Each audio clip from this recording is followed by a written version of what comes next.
చాలా బరితెగింపు అయిపోయిందమ్మ. హ్మ్. చాలా. హ్మ్. ఎందుకంటే అదేమంటే మరి రైట్ అంటున్నారు. నా రైట్. హక్కు, నా ఇష్టం అంటున్నారు. ఒక్క మాట ఏంటది? ఏందంటే సార్ సారీ పేరెంట్స్ నేర్పియాలి ఫస్ట్. నేర్పించాలి.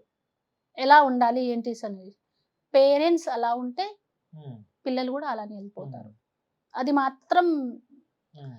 ఎంత డబ్బున్నా, డబ్బు హ్మ్. లేకపోయిన ఫ్యామిలీ ఉన్నా, డబ్బు హ్మ్. ఉన్న ఫ్యామిలీ ఉన్నా, హ్మ్. ఎలాంటి వారైనా సరే పేరెంట్స్ తరపు నుంచే వచ్చేస్తారు. అదంతా పేరెంట్స్ తల్లిదండ్రుల హ్మ్. పెంపకం బట్టే ఉంటుందిలే అంతే సార్. ఆడపిల్లలు. అంతే. అమ్మ ఇప్పుడు బస్‌లో నువ్వు డ్రైవింగ్ చేస్తున్నప్పుడు నిన్ను చూసి చాలామంది మహిళలు కంగ్రాట్స్ చెప్తున్నారా?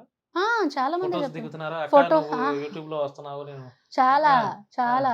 టికెట్ తీసుకోకముందే ఫోటో, సెల్ఫీ ఈరోజు సెల్ఫీ. ఇద్దరు ముగ్గురిని ఇచ్చొచ్చాను. ఓకే. ఆ! ఎట్లా ఉంది ఆ ఫీల్ నీకు? బానే ఉంది. సంతోషంగా. వాళ్ళు సంతోషిస్తున్నారు. నాకు ఆ! సంతోషమే. హ్మ్. శుభ్రంగా చేస్తున్నామమ్మా అంటున్నారు. మన అంటున్నారు. తెలుగు లాంగ్వేజ్. తెలుగు లాంగ్వేజ్. బ్రహ్మాండంగా చేస్తున్నాము డ్రైవింగ్. తెలియలే. ఆ! చేర్పించినాం. పెద్దవాళ్ళే. పెద్దవాళ్ళే. మా హ్మ్. డ్యాడీ, మా నాన్నంత హ్మ్. ఏజ్ వాళ్ళే. మంచిగా వాళ్ళే నాతో సెల్ఫీ తీసుకుంటున్నారు. ఎవరు చూసినా ఇప్పుడు చాలా మన మీడియా మిత్రుల ద్వారా చాలా అది అయిపోయినాయి గదా! స్ప్రెడ్ అయింది. హ్మ్. అవును. తెలిసింది ఇంకా. ఎక్కడ వెళ్తున్నా నన్ను తొందరగా గుర్తుపట్టేస్తున్నారు. గుర్తుపట్టేస్తున్నారు. ఆ! అరే! ఆ అక్క, అరే! ఆ అక్క. అరే! నిన్ననే జూషినా, ఇప్పుడే జూషినా, తర్వాతనే జూషినా ఆ! ఆ! అట్లా చెప్పేస్తున్నారు. ఆ!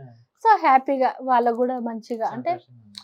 మహిళలు చేయలేనిది ఏమి లేదనేసి ఏమీ లేదు. ఏం లేదు. అన్నీ జేస్తాం. చెయ్యాలి. కానీ ఉదాహరణ నువ్వే గదా! ఆ! ఎనకటి జమాన్లో ఎవరో చెప్పిపోయారు. మహిళలు ఏం చేయొద్దు, ఇంట్లోనే ఉండాలనేసి. ఇంట్లోనే వాళ్ళకి పరిమితం. బంధిచ్చారు. ఇప్పుడంతా ఫ్రీగా ఉంది కాబట్టి, మనం పోలీస్ శుభ్రంగా ఆఫీసర్స్ అవుతున్నారు. పెద్ద పెద్ద ర్యాంకుల్లో అవుతున్నారు. కలెక్టర్స్ అవుతున్నారు.